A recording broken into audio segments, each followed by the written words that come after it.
Bismillahirrahmanirrahim. Assalamualaikum warahmatullahi wabarakatuh. Alhamdulillahi rabbil alamin. Wassalatu wassalamu ala asrafil anbiya'i wal mursalin Sayyidina wa maulana Muhammadin wa ala alihi wa sahbihi wa man tabi'ahum bi ihsani ila yaumiddin. Rabbi syrah li sadri wa yassir li amri wa hlul 'uqdatam min lisani yafqahu qawli. Rabbi zidni ilma warzuqni fahma, amin ya rabbal alamin. Rekan-rekan mahasiswa mahasiswi yang saya muliakan, alhamdulillah pada kesempatan kali ini kita akan melanjutkan perkuliahan kita, yaitu akhlak tasawuf. Pada kesempatan kali ini saya akan menjelaskan tentang khauf dan roja, ya, khauf dan roja.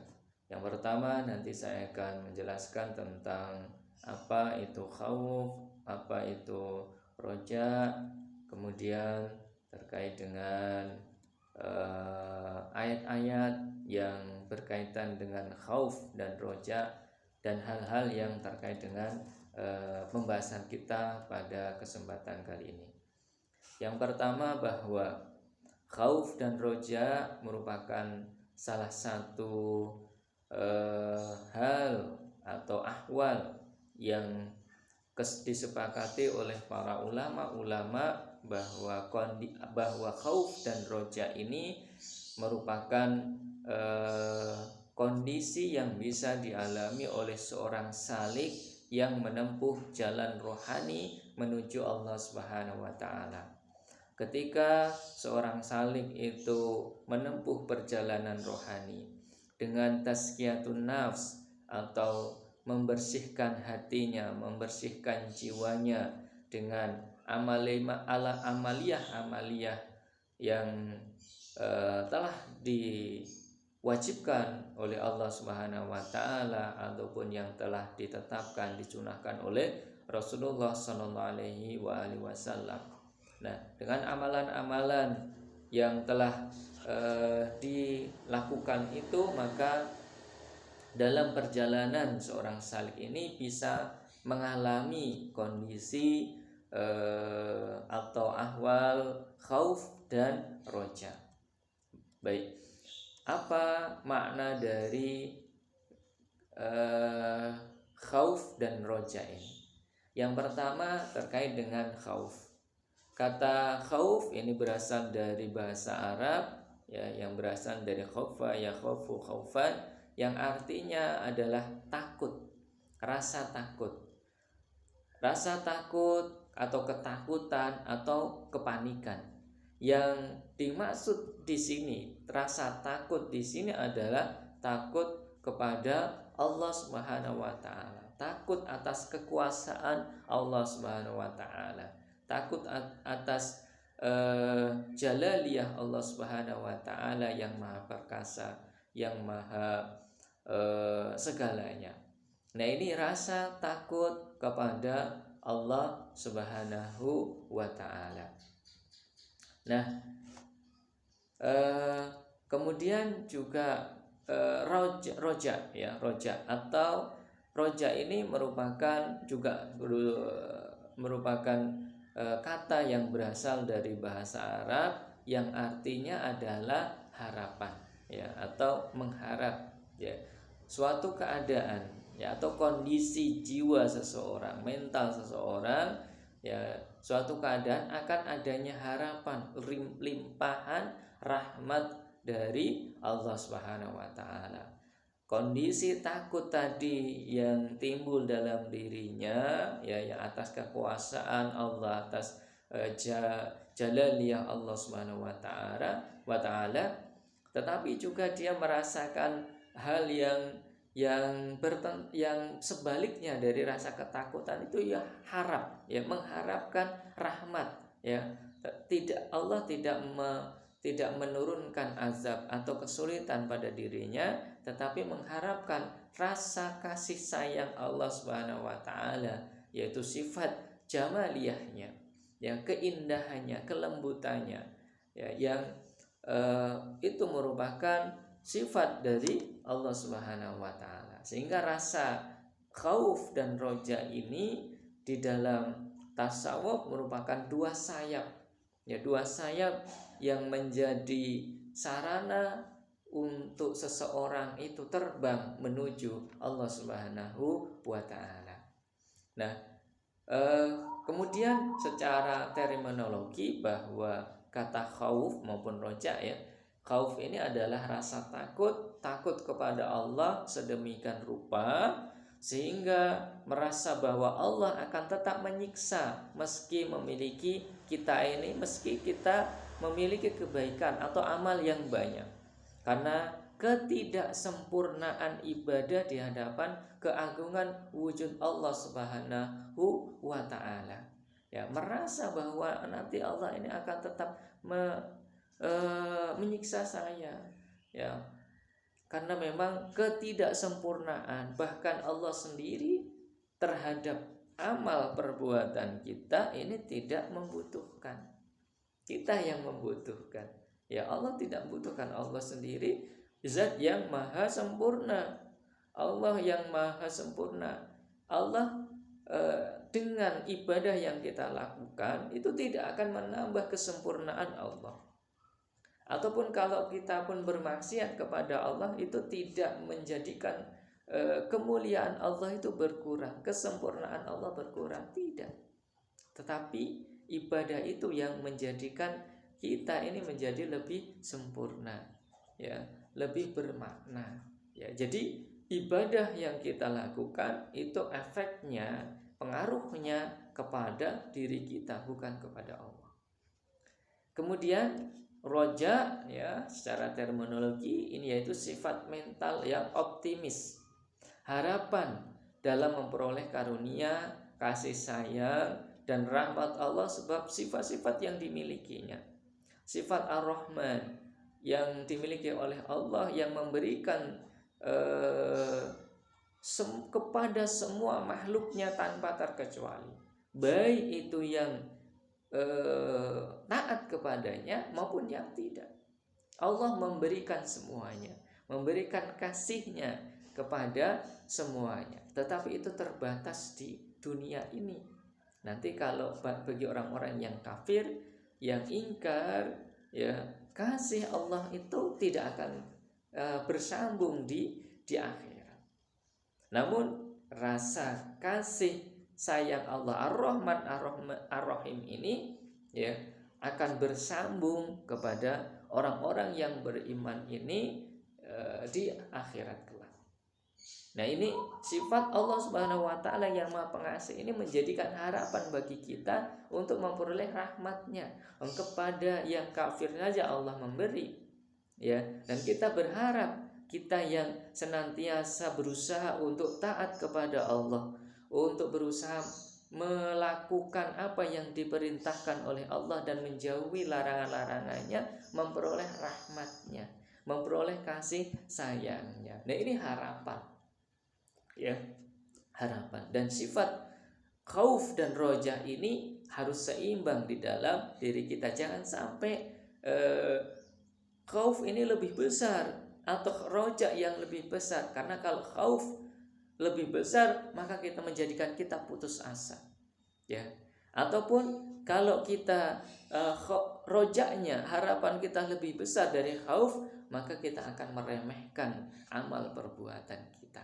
Nah, ini dua sayap ini, yaitu khauf dan roja ini harus seimbang di dalam diri kita, dalam hati kita, di dalam menempuh perjalanan rohani kita untuk menuju Allah Subhanahu wa taala. Roja adalah mengharapkan kebaikan yang ada di sisi Allah Subhanahu wa taala. Kemudian khauf dan roja ini merupakan penggerak hati kita menuju Allah Subhanahu wa taala. Mahasiswa-mahasiswi yang sangat saya muliakan, banyak sekali ayat-ayat Al-Quran yang menjelaskan atau mengungkapkan tentang rasa khauf maupun roja atau toma di dalam Al-Quran, ya. Salah satunya di dalam surat Al-An'am ayat 15, Qul inni akhafu in asaitu rabbi adzaba yaumin adzim. Katakanlah sesungguhnya aku takut akan azab hari yang besar, hari kiamat jika aku mendurhakai Allah Subhanahu wa taala, mendurhakai Tuhanku. Nah, ini rasa khauf yang disebabkan apa? Atas kekuasaan Allah untuk mengazab hamba-hambanya. Ya, kekuasaan Allah. Ya, meskipun bahwa azab Allah, siksa Allah itu dibalik siksa yang diberikan oleh Allah Subhanahu wa taala itu ada hikmahnya. Bahwa ketika seseorang itu mendapatkan siksa di akhirat kelak, bahwa seorang mukmin yang mendapatkan siksa di akhirat, bahwa siksa itu dalam rangka untuk bisa mengangkat dia ke derajat yang lebih mulia, ya, dengan habisnya dosanya, dengan sucinya hatinya dari segala dosa, karena setelah disucikan dengan siksa itu maka seorang hamba itu akan memperoleh kemuliaan, yaitu apa? Kemuliaan berada di tempat yang mulia, yaitu di surganya. Nah, ini ketakutan kepada siksa Allah Subhanahu wa taala. Jangan sampai kita ini mendapatkan siksa karena kelalaian, karena sikap meremehkan kewajiban-kewajiban atau hukum-hukum yang telah ditetapkan oleh Allah Subhanahu wa taala. Itu takut karena azab, ya. Kemudian di juga surat An-Nahl ada juga Allah Subhanahu wa taala telah menegaskan yakhafuna rabbahum min fawqihim wa yaf'aluna ma yu'marun. Yang artinya mereka takut kepada Tuhan mereka yang di atas mereka dan melaksanakan apa yang diperintahkan kepada mereka. Rasa takut terhadap siksa, kekuasaan, kejayaan Allah Subhanahu wa taala itu menimbulkan rasa taat untuk melaksanakan syariat. Jangan sampai cuma takut toh, ya, tapi takut itu harus mempunyai efek, yaitu apa? Melaksanakan apa yang diperintahkan oleh Allah Subhanahu wa taala. Jangan takut tanpa gerak, takut tanpa ada usaha untuk menghindari apa yang dia takutkan, atau bagaimana supaya apa yang dia takutkan seperti siksa itu terhindar darinya, yaitu dengan jalan apa? Taat kepada Allah atas perintah-perintahnya dan menjauhi segala larangan-larangannya. Ya.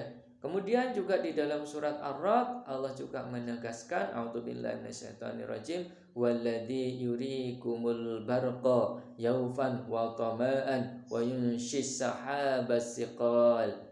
Dialah Tuhan yang memperlihatkan kilat kepadamu untuk menimbulkan ketakutan dan harapan, dan dia mengadakan awan mendung. Bahwa secara alamiah, ya, fitriyah, ya, fitrah manusia ketika melihat awan mendung, kilat yang menyambar-nyambar, ada rasa takut. Kemudian rasa takut itu akan berdampak pada ingin mendapatkan perlindungan dari Allah Subhanahu wa taala. Kita mengharapkan lindungan Allah, ya Allah hindarkan saya, lindungi saya dari segala malapetaka ini. Jadi khauf itu akan berdampak positif pada diri seorang hamba. Khauf, ketakutan yang berdampak pada ketaatan kepada Allah. Khauf yang juga akan berdampak kepada apa? Kepada pengharapan untuk memperoleh perlindungan dari Allah Subhanahu wa taala dan lain sebagainya. Maka rasa khauf ini dampaknya akan banyak pada diri seorang hamba ketika dia ada muncul rasa khauf di dalam dirinya, kan akan menambahkan ketaatan kepadanya. Karena dengan khauf, takut, dia akan berusaha untuk bagaimana caranya dia terhindar dari apa yang dia takuti tadi. Siksa semuanya akan menimbulkan rasa ketaatan. Karena apa? hilangnya siksa atau tidak ditimpakan siksa kepada seseorang itu karena apa? Karena taat kepada Allah, karena meninggalkan segala larangannya, sehingga khauf akan menimbulkan ketaatan, menimbulkan doa agar dilindungi Allah, menimbulkan segala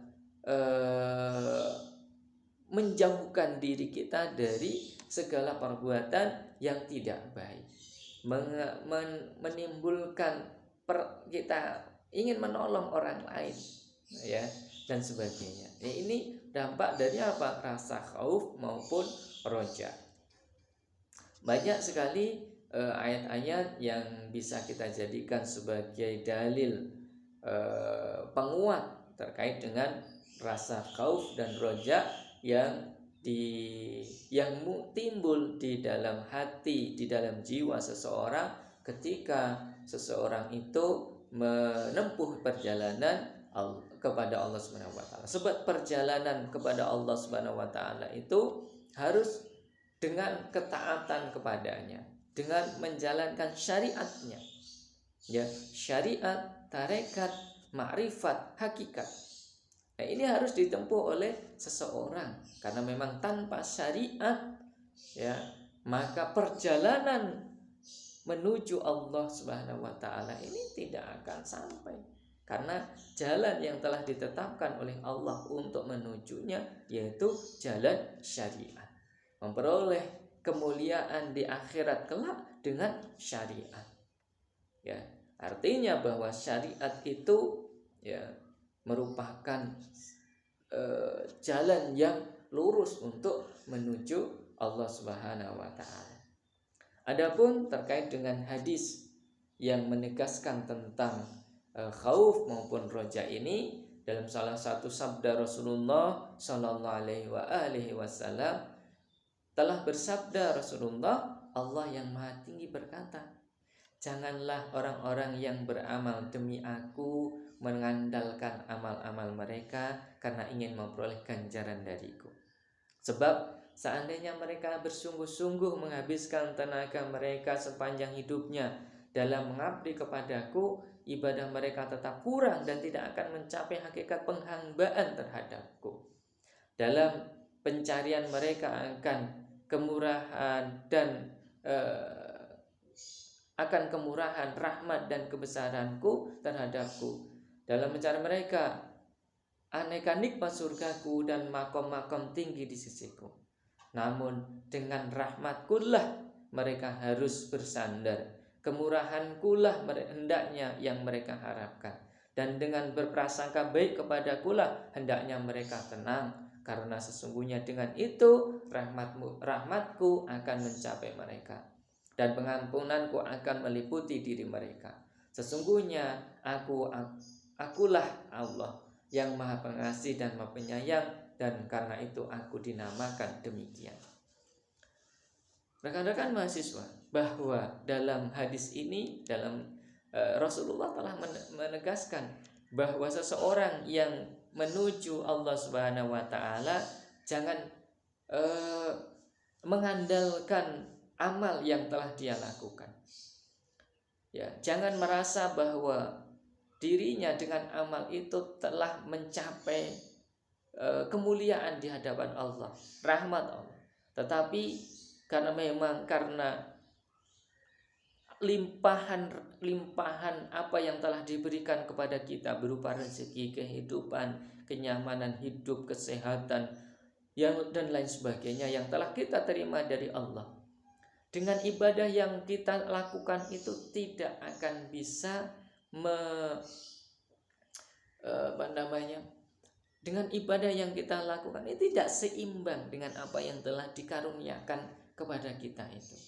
Sehingga janganlah ibadah-ibadah kita itu menjadikan kita ujub, menjadikan bangga telah mempunyai amal ini, pasti Allah akan merahmati aku, memberikan. Tidak. Tetapi dengan apa? Dengan sayap pengharapan kepada Allah. roja kepada Allah, mengharapkan rahmat Allah, yang rahmat dari sisi Allah Subhanahu wa taala, kasih sayang Allah kepada hamba-hambanya. Itulah yang harus jadikan kita sebagai sandaran. Sebab nilai ibadah kita yang tidak ada nilainya di hadapan Allah itu tidak akan bisa menghantarkan, mendatangkan rezeki, mendatangkan apapun dari sisi Allah. Tidak ada nilainya. Apa yang kita telah terima, apa yang kita menikmati, kenyamanan hidup, kesehatan, apa yang telah kita nikmati ini atas berkat rahmat Allah Subhanahu wa taala. Bukan dari apa yang telah kita lakukan.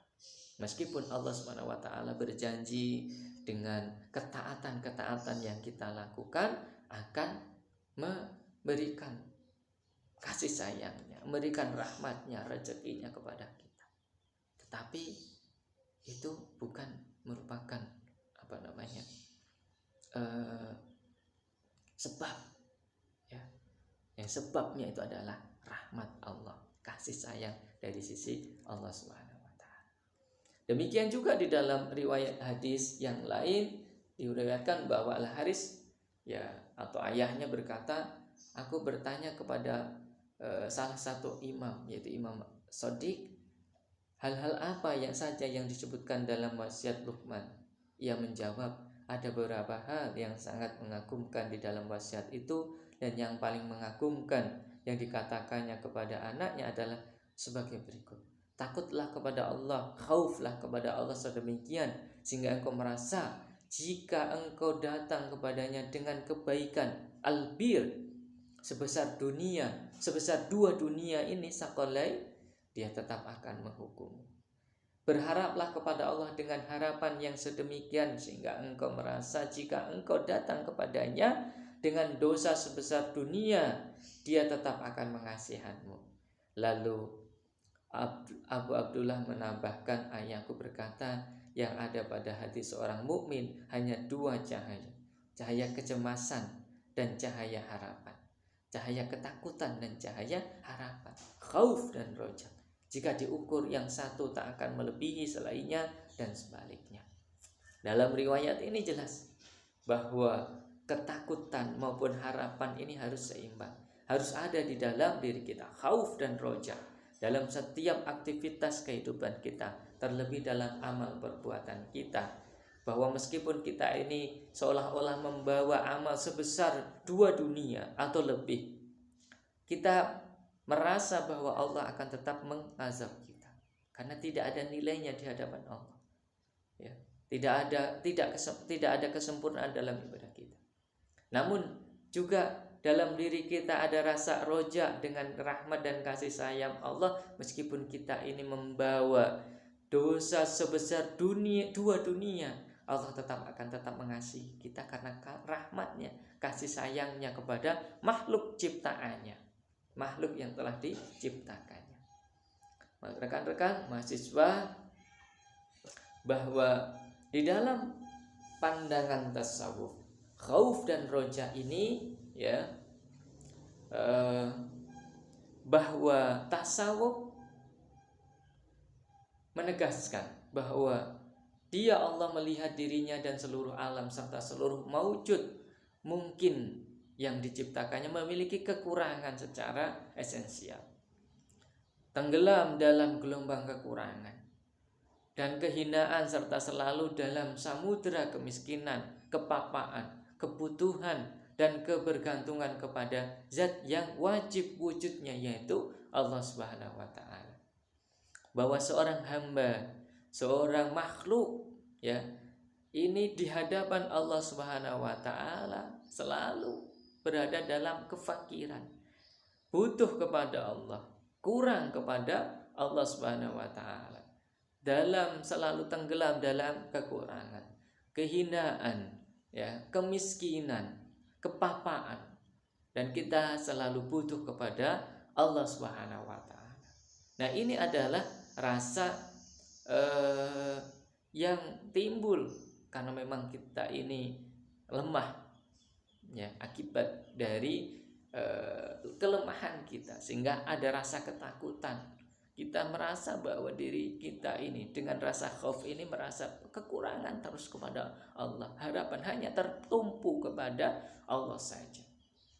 Kemudian juga bahwa seorang hamba ya yang menempuh perjalanan rohani kepada Allah, ya menuju Allah Subhanahu wa taala, hamba menatap kesempurnaan wujud Allah Subhanahu wa taala atas limpahan rahmatnya dan kelembutannya, bahwa ia melihat betapa aneka rahmat dan nikmatnya itu dia limpahkan. Allah limpahkan tanpa batas, tanpa perhitungan, tanpa syarat. Apakah si penerima layak ataupun tidak layak untuk menerimanya. Sebagaimana juga Allah melimpahkan semua, ya, melimpahkan rezeki, melimpahkan kesehatan, kasih sayangnya juga kepada orang-orang yang menentangnya, orang-orang yang durhaka kepadanya. Ini kasih rahmat Allah Subhanahu wa taala.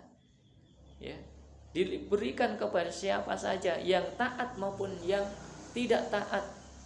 Ya, yang membangkang maupun yang tetap berada di jalan Allah Subhanahu wa taala. Sehingga dengan harapan ini, dengan harapan yang rahmat Allah ini, seorang hamba akan tetap semangat, akan tetap mempunyai spirit di dalam menempuh jalan untuk menuju Allah Subhanahu wa taala. Ya, sayap yang harus kita tetapkan. Tetapi juga dalam khauf, karena khauf ya dalam diri, yang timbul dalam diri kita ini juga akan menimbulkan rasa fakir kepada Allah, rasa butuh kepada Allah, rasa hina di hadapan Allah, rasa kurang di hadapan Allah Subhanahu wa taala. Dua sayap ini harus kita jadikan sebagai sarana untuk tetap teguh di jalan Allah Subhanahu wa taala. Kemudian bahwa rasa khauf maupun rojak ini di dalam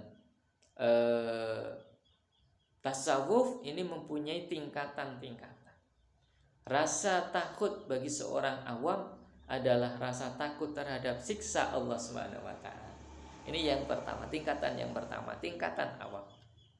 Kemudian tingkatan orang-orang pilihan atau orang khusus, ya, awam, dan yang kedua adalah khusus, adalah rasa takut terhadap tegurannya, ya, teguran mungkin atas kelalaiannya, atas lalainya dia dari zikir, mengingat Allah Subhanahu wa taala. Ya. Kemudian yang ketiga adalah rasa takut orang-orang yang terpilih di antara orang yang pilih, orang-orang yang super khusus. Ya, tadi yang kedua sih khusus, ini super khusus, ya. Ya. Adalah rasa takut akan tertutupnya hijab dari memperoleh ridho Allah Subhanahu wa taala. Bukan rasa takut, ya, rasa atas siksa atau teguran, tetapi terhijab dirinya dari Allah Subhanahu wa taala.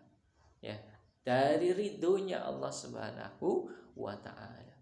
Karena ridho ini, ridho Allah, ketika Allah sudah berikan kepada seorang hamba, maka jelas seseorang hamba itu pasti akan selamat, akan berada dalam kedudukan yang mulia.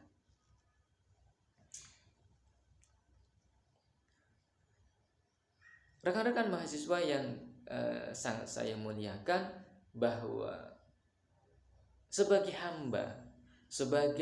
hamba yang mempunyai rasa takut tadi, rasa harap, dan mempunyai pasti berada dalam kefakiran, kelemahan, kehinaan, maka tak satu makhluk pun ini dapat beribadah kepadanya sebagaimana layaknya dia disembah.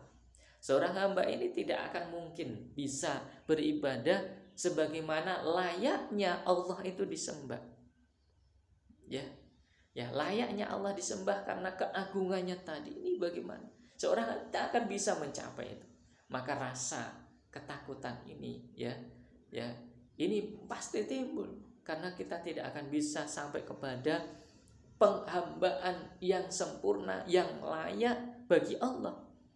Lantaran ibadah berarti memuliakan dan memuja Allah sebagai zat yang suci, dan pujaan adalah buah dari pengetahuan tentangnya, dari makrifat kepadanya. Kita tahu kekuasaan Allah, kita tahu tentang keagungan Allah Subhanahu wa taala. Bagaimana keagungan Allah, kekuasaan Allah itu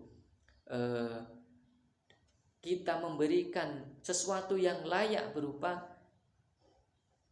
ibadah, ya, berupa ibadah. Maka ibadah kita ini tidak layak, ya, tidak sepadan dengan keagungan Allah Subhanahu wa taala, kemuliaan Allah Subhanahu wa taala. Sehingga pada hakikatnya tak ada hamba yang mampu menjangkau keagungan zat Allah, zat Tuhan yang maha tinggi, sehingga tak ada yang dapat memuji keindahan, keagungan, dan kebesarannya secara hakiki yang layak sesuai dengan derajat Allah Subhanahu wa taala. Tidak ada, ya. Maka sungguh ketika kita beribadah ini penuh dengan rasa ketakutan, rasa harap agar Allah itu mau menerima kita, karena tidak ada nilainya ibadah kita, tidak ada gunanya ibadah kita ini di hadapan Allah Subhanahu wa taala. Sehingga dengan rasa takut, rasa harap ini, inilah yang menghantarkan, yang bisa kita persembahkan kepada Allah Subhanahu wa taala. Bahwa di dalam hadis yang pernah saya ungkapkan tadi, apa maksud dari hadis bahwa kita harus jangan sampai menjadikan ibadah kita sebagai tumpuan di dalam memperoleh rahmat Allah, kasih sayang Allah, tapi harus bertumpu pada roja, harapan kepada rahmat Allah. Maksud dari di atas bahwa masing-masing dari rasa cemas dan harap kepada Allah haruslah menjadi faktor yang saling melengkapi di dalam diri pribadi seorang mukmin ketika dia menempuh perjalanan kepada Allah, ketika dia beribadah kepada Allah Subhanahu wa taala, terutama dalam ibadah kepada. Ia tidak boleh sedikit pun berputus asa dari rahmat Allah, ya, atau merasa dirinya telah selamat dari ancaman siksanya lantaran kecenderungannya terhadap salah satu dari kedua sifat ini tidak boleh melebihi sifat yang lainnya, harus seimbang. Ya, rasa khauf dan roja ini harus seimbang agar sayap kita bisa sampai kepada Allah Subhanahu wa taala. Kemudian Rasulullah SAW bersabda bahwa kami tidak menyembahmu sebagaimana mestinya engkau disembah, dan kami tidak mengenalmu sebagaimana mestinya engkau dikenali. Karena memang keagungan, kesempurnaan Allah Subhanahu wa taala, ya, kesempurnaan Allah Subhanahu wa taala dan keagungan Allah Subhanahu wa taala itu yang telah disandangnya itu dengan ibadah yang kita lakukan ini, ya, ibadah kita itu tidak layak, sebagaimana tidak seimbang dengan keagungan dan kebesaran Allah Subhanahu wa taala. Adapun hal-hal yang bisa menimbulkan rasa takut kepada Allah, rasa harap adalah tafakur akan dahsyatnya kekuasaan Allah, akan dahsyatnya kekuasaan Allah, dan tafakur sulit dan sempitnya jalan menuju akhirat. Kemudian yang kedua, bahaya yang harus dihadapi manusia selama hidupnya dan pada saat kematiannya, kesulitan-kesulitan yang dia hadapi, kesukaran-kesukaran yang akan dialami di alam barzah dan hari kiamat, adanya pertanggungjawaban dan penimbangan amal-amal perbuatan manusia. Ini juga menjadi penyebab timbulnya rasa khauf dan harap kepada Allah Subhanahu wa taala. Yang terakhir yang dapat saya sampaikan, bahwa apa yang manfaat khauf dan roja bagi manusia sebagai seorang hamba yang menempuh perjalanan kepada Allah akan menimbulkan, yang pertama akan menimbulkan ketaatan kepada Allah, yang kedua akan menimbulkan sikap patuh menjalankan perintah-perintah Allah, yang ketiga menimbulkan sifat menjauhi semua larangan Allah Subhanahu wa taala, yang terakhir yang keempat yaitu menjauhkan dari sikap pembangkangan terhadap Allah Subhanahu wa taala. Itu yang dapat saya sampaikan. Insyaallah bisa kita lanjutkan dalam sesi tanya jawab. Saya akhiri, wabillahi taufiq wal hidayah. Mudah-mudahan ini bermanfaat bagi saya dan Anda semuanya. Wassalamualaikum warahmatullahi wabarakatuh.